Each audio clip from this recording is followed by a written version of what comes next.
Happy to take any questions from members of the media. Governor, could you explicitly say what you want to be done in this special session? Well, we're considering a number of things, including, you heard some of them today, expanding the availability of healthcare professionals so that we can manage through what is likely to be an increase in people seeking to exercise their reproductive rights coming to Illinois from other states. That's just one example.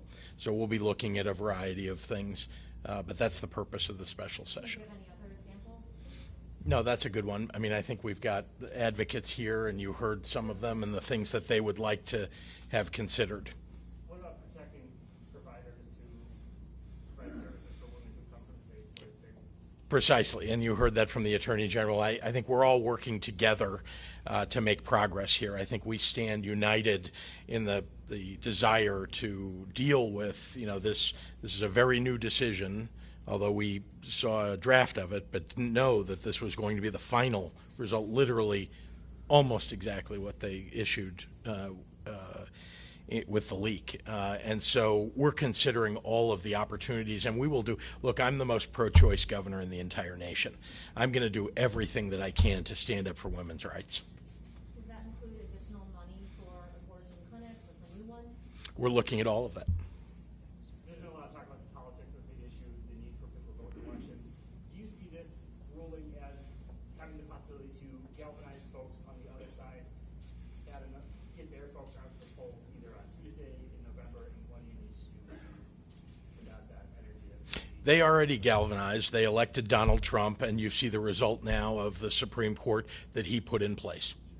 But what about here in Illinois, where Republicans are looking to erode the protections that... The majority of people, in fact, a strong majority of people in the state of Illinois are pro-choice.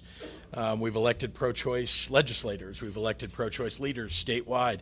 The people of Illinois want to maintain these rights, and so they are going to act accordingly. I believe that people are going to come out and vote in very big numbers to protect their individual rights.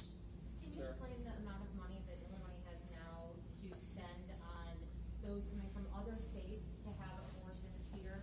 How many individuals might that cover? Is there any...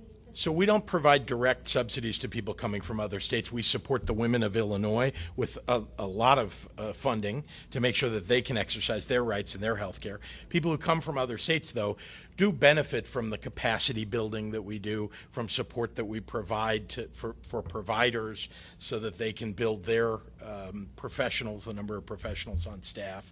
And there's more that we can do. But let me be clear. I mean, we start first and foremost protecting the people of Illinois and the women of Illinois. And now we are definitely going to see many more people coming to the state, even than we saw over the last year. And we need to make sure that we're ready for that.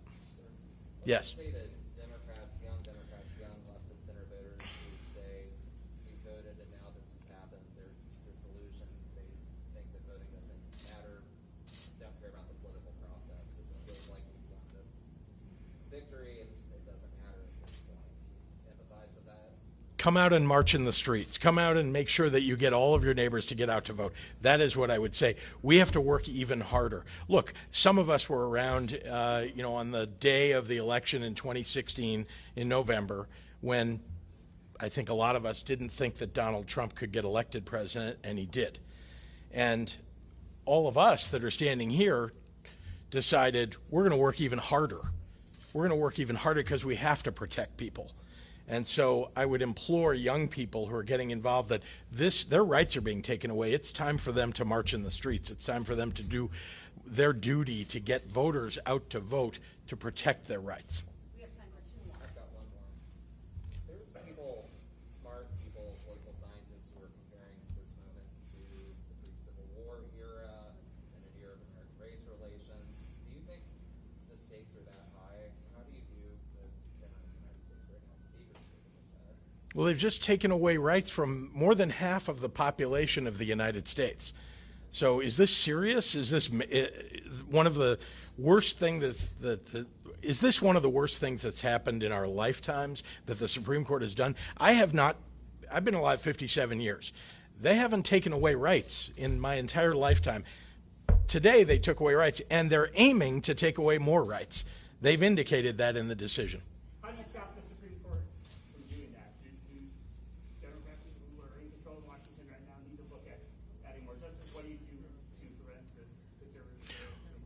Well, in the elections that are coming up, we all across the country, we need to elect pro-choice legislators and pro-choice governors, because this has been handed back to the states to make decisions about. And there are states that can flip Democratic and pro-choice, most importantly. I don't know any pro-choice Republicans that are running for office in Illinois.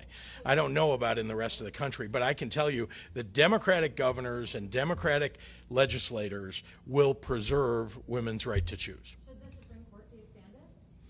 That's not up to me, and that's something that's going to be decided, I suppose, at the federal level. Thank you. Thank you.